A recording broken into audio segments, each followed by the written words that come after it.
Okay, been just going through a few things in my head, and I think we're ready to test this machine out and see if we can Frankenstein something to get it working.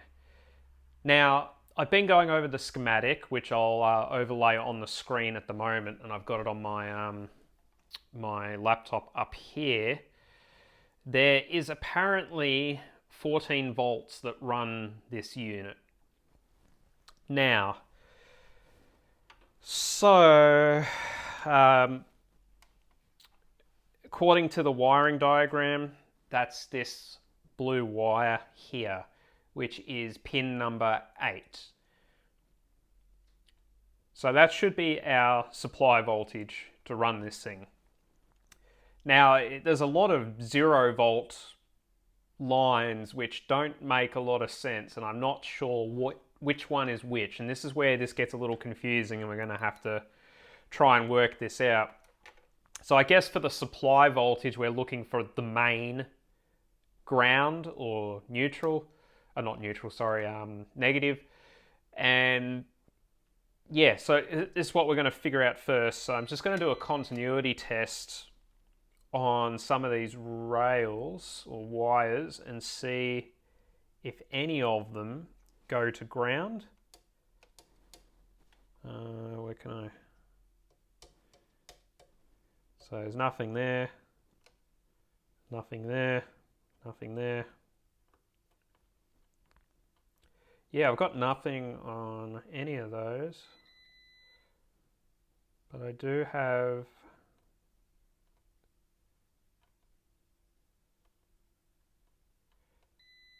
okay. So I have a ground on pin 10, which according to the wiring goes to the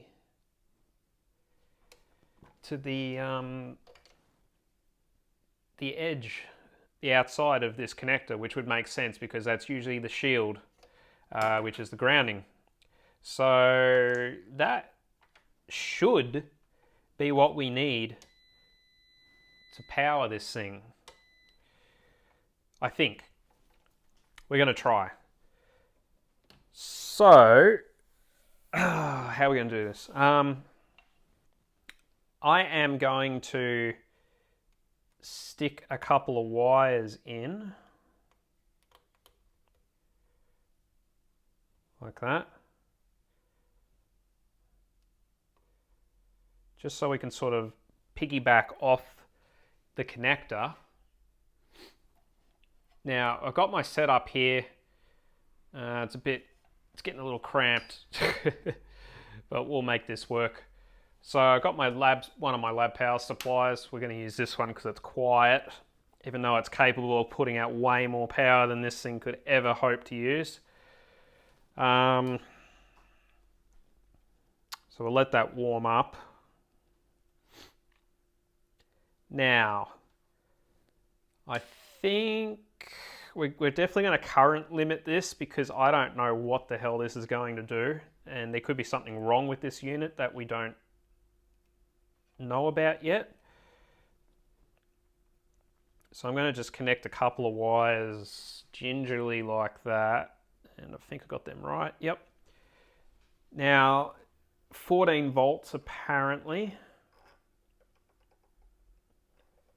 So that's 14 volts. It's currently limited to 5 amps. So I think we're going to limit it to 1 amp.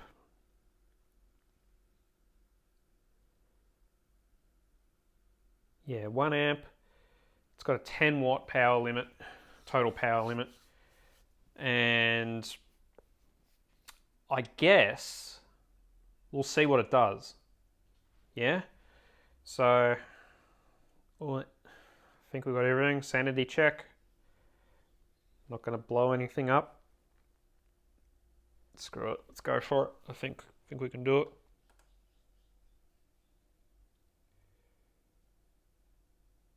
Okay.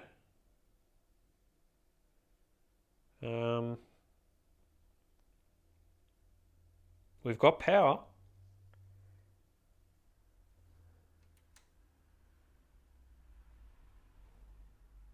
Interesting. Okay, so it's drawing power. So something is happening. Whoops.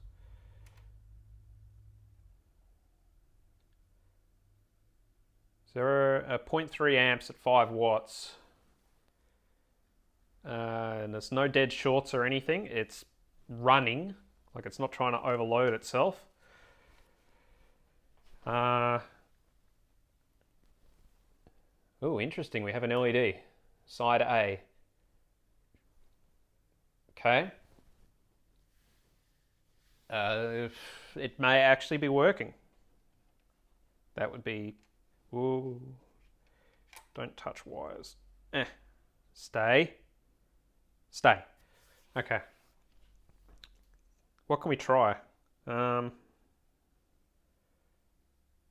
Play. Oh, it's working. What the hell?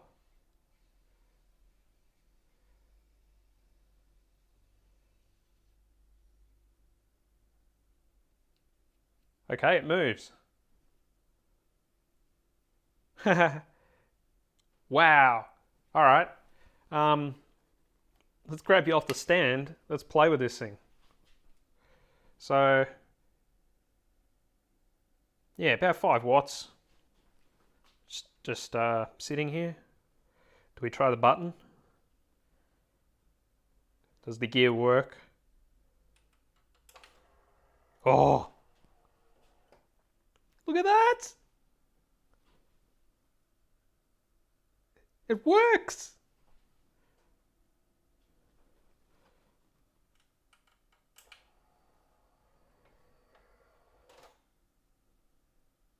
Four.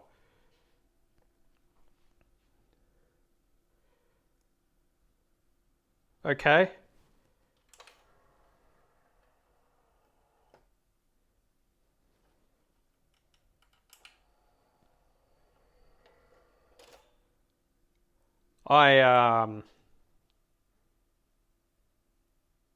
I did not expect this to work.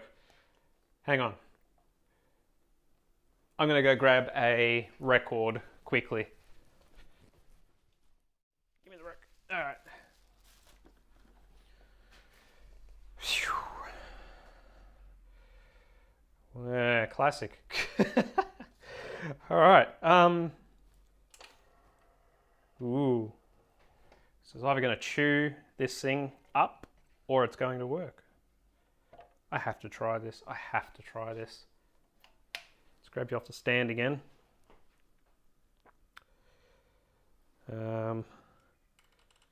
Load. Ooh. It's loaded.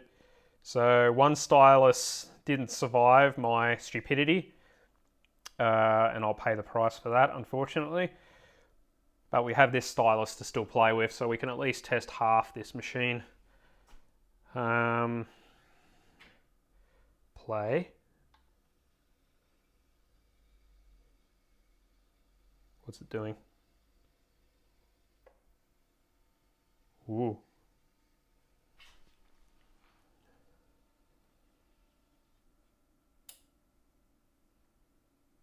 Ha!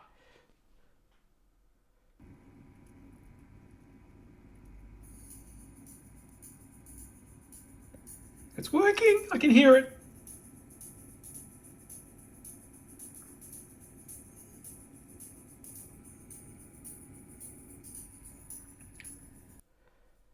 That's astonishing. I don't believe it's actually working.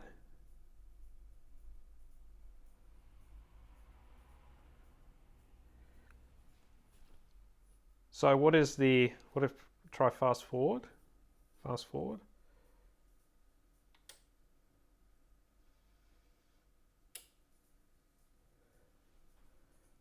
Wow.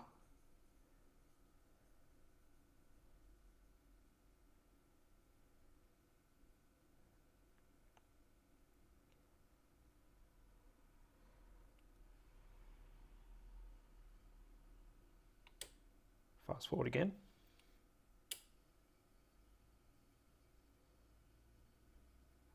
Rewind.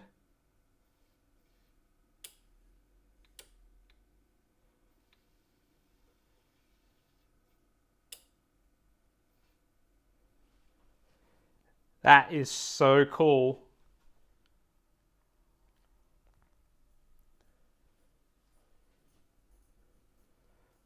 And if you watch this linear tracking system, it rotates every couple of seconds to keep the arm moving.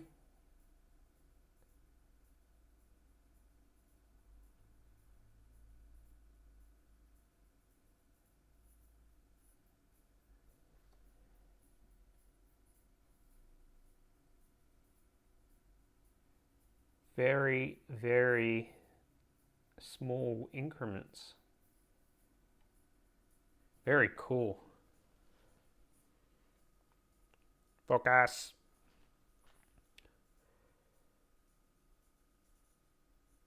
I'm a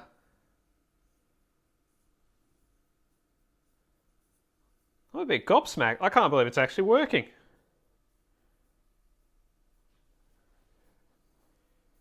All the wiring and everything's just there, hanging out. We'll worry about that later once we actually know everything is working on this. So if I eject the drawer,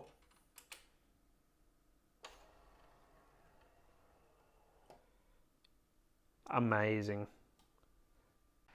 All right, so we're gonna get the RCA connectors installed in this this turntable. I talked about it briefly that we've got to replace that factory cable, and that cable we can't do anything with it, so we've got to replace it with our own thing.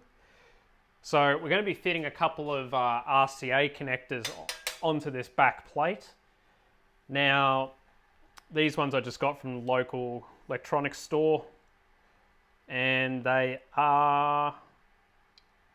So the hole we need is about 9.45. So I'm going to try a 9.5 mil drill bit and hope the sizing is correct. Now, not necessarily a machinist guide, but I thought I'd just show you how I do it anyway. So from the height of this piece, this back plate for the turntable is 95 mil. So if we divide that by 2, it's 47.5. So that should be our center line. So that's like the dead center. And then, you know, we just want to get the RCA connectors centered so they look decent. It's not necessarily important, but, you know, if you're going to do it right, then put the effort in. So basically, I'm sort of cheating here. I've got my milling machine. I've got my 3D taster in here. So we can basically use the bottom as a reference point. Like that, which is 0. Now on my handy dandy digital readout, which is basically like, it's constantly measuring the travel in each direction, I can zero that out and use that as my reference. And now I can backtrack to... I'm going to just raise this up a little bit. We're going to take that out anyway. To 47.5. Now I can't really... Oh, I can actually. I can show you the DRO. What am I talking about? Yeah, so there it is there. And as we wind this in each direction, which is moving the table, we can dial it in on here. It's pretty cool. I love it. I hate this mill because, well, I don't hate the mill so much. I hate the people who sold it to me. But it is a really, really handy bit of kit when it works, which is very rarely. So yeah, 47.5 should be the dead center of this piece. So that's all we really need to do in regards to that. So I'm going to take this tool out of the spindle and we're going to swap over to a drill bit. I just got to be careful with this because they can break really easily.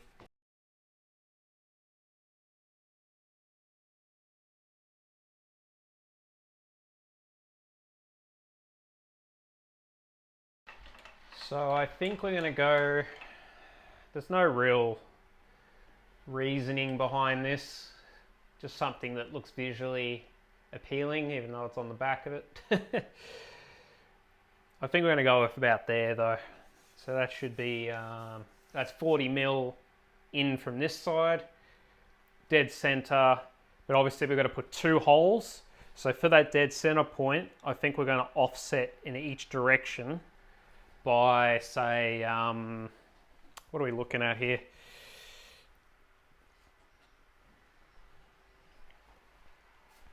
So we're probably going to offset them like something like that,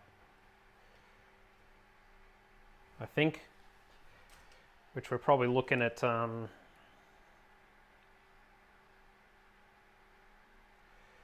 are we looking at?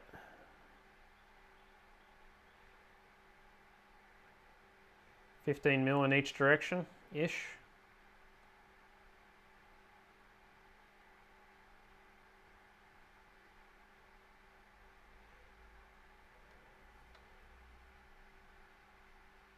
Yeah, I like that. I think about 15. 15 in each direction.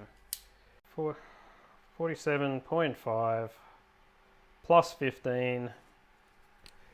So we're going to go to 62.5 and 47.5 minus 15 and 32.5 are the 2 positions that we will be moving to. So basically we've added 15 from the center point and taken away 15, so that's going to bring us in each direction. And then we're going to drill some holes.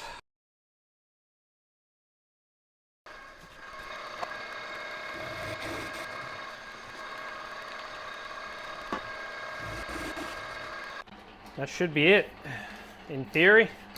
We'll just check the holes, make sure the spaces actually fit inside them. Oh, look at that.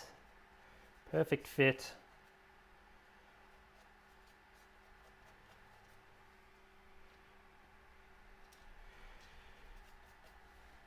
I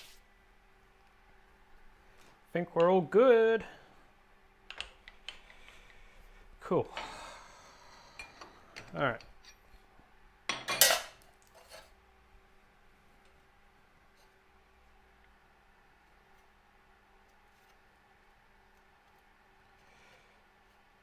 Tried to punch them as slowly as I could. We've got the rear plate done. Sorry I didn't do a video about this one. I just sort of got caught up in the moment and I forgot to actually document everything. So we have RCA connectors installed on the back. Fantastic. So they're nice and centered, looking great. We have power here, which is going to be like a, just a DC jack. Just so everyone knows, it's been a couple of days waiting for this. So we've got a 14 volt DC power supply, which basically will, it will do that. Yes. Plugs in. That's our power. No more lab power supply. Should be awesome. Now we have some connectors here and some right angle connectors which are going to replace this monstrosity which is just sort of running this beast at the moment while we do some testing. So I sorted out the tone arm situation about why this wasn't working. There's a chip here, which I'll show in the schematic. And this chip is like it's a switch, AB switch that goes between the top tone arm and the bottom tone arm. and routes each tone arm to the audio output based on what this circuit is doing. Okay? Now, for some crazy ass reason, the ground on this chip is tied to the tone arm, but nowhere else. So that chip was floating. It had 5 volts, but it didn't have a ground. And there's actually another circuit that's linked off it that didn't have a ground either, but this thing was working, which is fucking crazy. I don't know. There's probably a couple of subsystems in this that require grounds that we haven't done yet, and we need to sort out, and we'll figure that out, because I'm still wondering why these buttons aren't doing anything, and there may be a reason to that. Possibly another ground that we're missing, because there's quite a few 0-volt lines leaving through that connector that we may have to tie in inside here instead of at the amp where it used to do all this, which is, I don't know why it was done that way, but lo and behold it is. So I've got sort of just a ground loop wire just in here. You can sort of just see it hiding under there. That joins the power ground to here. The ground. Well, it's the output for the tone arm ground, but that also ties in and powers this chip. Well, closes the circuit on that chip so it has power, should I say. It's weird, really weird. But oh yeah. Now you play a new song. Just as I was about to show everyone. There you go. Yeah, there you go. So that's coming out of the main outputs, or what will be the main RCA outputs. So it is working, and it is switching over. So we are good. So we're going to rip all this out. We're going to put proper connectors on. We're going to refit this rear plate, and then we can have a look at the subsystems and see if there's anything else that's missing from this unit. We're just taking it one step at a time, closing one chapter of this at a time. But we're getting close. We're getting close. There's not many roadblocks left, I don't think. And I really want to get this done. And maybe we'll have a look at this calibration system as well, because it's working pretty well. I'm not sure about the track selection, if it's perfect. It sounds like it's a little out, but we'll have a look at that. Anyway, let's get started, and we'll start ripping all this out. Let's go.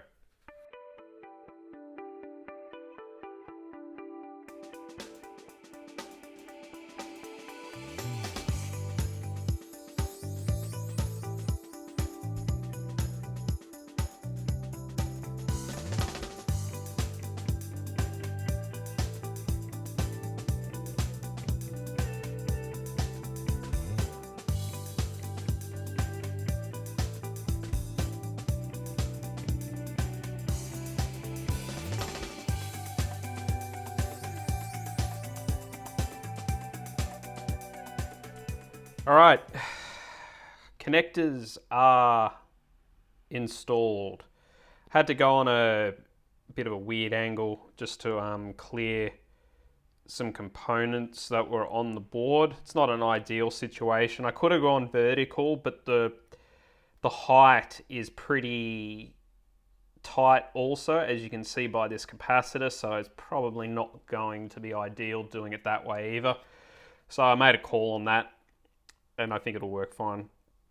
Soldering is done. Yeah, so there's two connectors.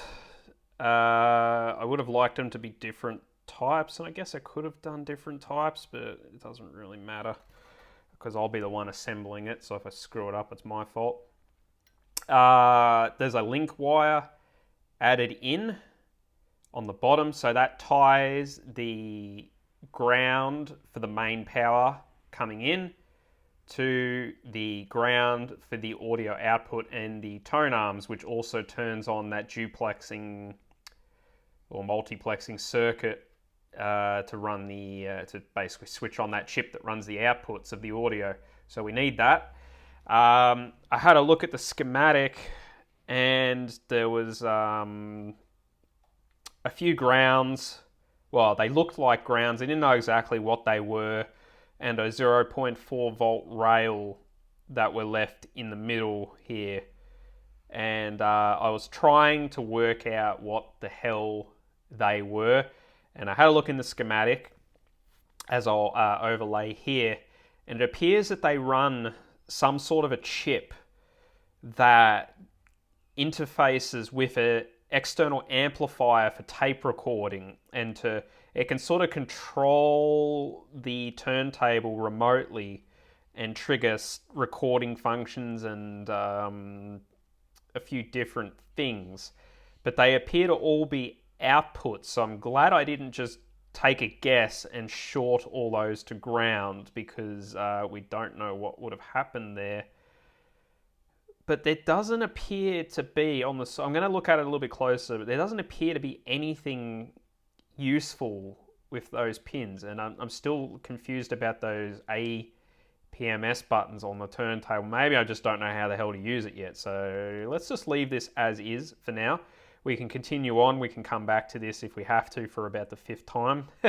So let's continue on. We're going to get the backplate installed with the wiring, and actually make the connectors to put on this board and connect it up, and we'll try this thing without having a freaking lab power supply sitting on the bench, and just sanity check the work. So let's get going.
Alrighty, this is it. End of the line for this project. We are done. just finishing up the calibrations on it. It went really well, to be honest. There wasn't too much variation in it, just from the age. The side A speed was running a little fast, so I think it was like 34.5 RPM when it should be 33, so we brought that down. It's tracking really good, as you can see from the video. Side B was a little slow, so I had to bring that up. And I'm like, oh, that's weird. Why the hell does that happen? But I didn't realize the record actually spins backwards when it's using the other side. So obviously that introduces a bit of a difference in regards to the drive system. But there is options here for 33, 45, and for side B. So that's really cool. The sensors inside the tone arms were almost within spec. I just gave side A a tiny nudge, and that was all that needed to be done there. I had to... There's a feature on this unit which is pretty cool. When you're listening to music, if you go to the next track, it drops down, but there's an adjustment so it drops in the right spot. Like that. Yeah? Otherwise you can land on the end of the last track or into the next track if it's not calibrated properly. That's because the sensor and the stylus have to be in line with each other. It only knows where the sensor is. It doesn't know where the stylus is. So you've got to calibrate that and sort of push the sensor forward or backward to line up with where the needle's going to drop down. So that one was out of whack a bit. It was dropping in, like 5 seconds before the end of the last track. And it still does a little bit of that depending on the track. So you just got to keep that in mind. It's sort of a best case scenario. It's not perfect. This is the 1980s. So you needed a 1.25 millimeter Allen key to get into the screw on the tone arm. And I cannot believe I actually had one of these. I thought I was screwed on that one because it took me a while and I found one in a random toolkit I had. Yeah, so, RCA, as we said, is all done. Power's done, routing's done, connectors are done, tuning and calibration is done. I'll probably take the lid off this in a month or so after it's run in properly and just confirm that the speed hasn't changed when the belt's stretched a little bit. And, we're going to do a follow-up video for this project, like just sitting, listening to it, playing with its features, and just talking about what this is. I mean, up till now, it's just been about exploring the engineering and restoring one of these things. But now I think we can just start to appreciate it from a consumer point of view, because this one is going into service. It's too cool not to use, and I think it's an awesome piece of history, making the best of the sort of analog era. And it's a fantastic find. I can't believe I got this thing for $30. Obviously, there's a lot of work that needed to be done, but it was well worth it. Stay tuned for the next video. I hope you enjoyed this. Any suggestions on how I can do my next, projects better, let me know. I'm just winging it. So until then, we'll see you in the next video.